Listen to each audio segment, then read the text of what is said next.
અંબાજી પાસે પોલીસ અને ફોરેસ્ટ કર્મચારી પર હુમલાનો મામલો જિલ્લા કલેક્ટર શ્રી મિહિર પટેલ પહોંચ્યા અંબાજી ખાતે સારવાર લઈ રહેલા પોલીસ અને ફોરેસ્ટ વિભાગના ઘાયલ કર્મચારીઓની કરી મુલાકાત। સમગ્ર મામલે સ્થાનિક તંત્ર પાસેથી જિલ્લા કલેક્ટર મિહિર પટેલે મેળવી વિગતો। ઘાયલ કર્મચારીઓ માટે તાત્કાલિક સારવાર મળે તે માટે કલેક્ટર શ્રી દ્વારા કરાઈ સૂચના।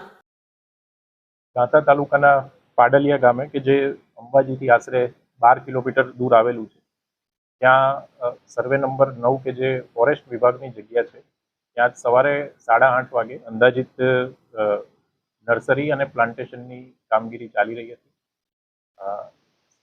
ફોરેસ્ટ વિભાગની સાથે સાથે પોલીસ અને રેવન્યુ ડિપાર્ટમેન્ટના લોકો પણ તેમની સાથે હતા।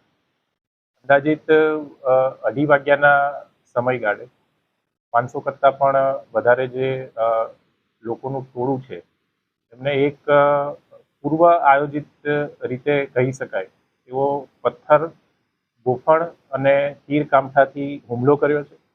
આ જે હુમલો થયો એમાં ફોરેસ્ટ વિભાગ, પોલીસ વિભાગ અને રેવન્યુ એડમિનિસ્ટ્રેશનના અંદાજિત 47 જેટલા અધિકારીઓ અને કર્મચારીઓને ઈજા થવા પામી છે, જેમાંથી 45 જે આપણા અધિકારી કર્મચારીઓ હતા કે જે ઈજાગ્રસ્ત થયા હતા, એમને અહીંયા અંબાજી સિવિલ હોસ્પિટલ ખાતે લાવવામાં આવ્યા હતા અને એમાંથી વધુ સારવાર માટે 9 જણાને હાલમાં પાલનપુર ખાતે રિફર કરેલા છે અને 2 અધિકારીઓને સીધા જ પાલનપુર ખાતે અત્યારે સારવાર લઈ રહ્યા છે।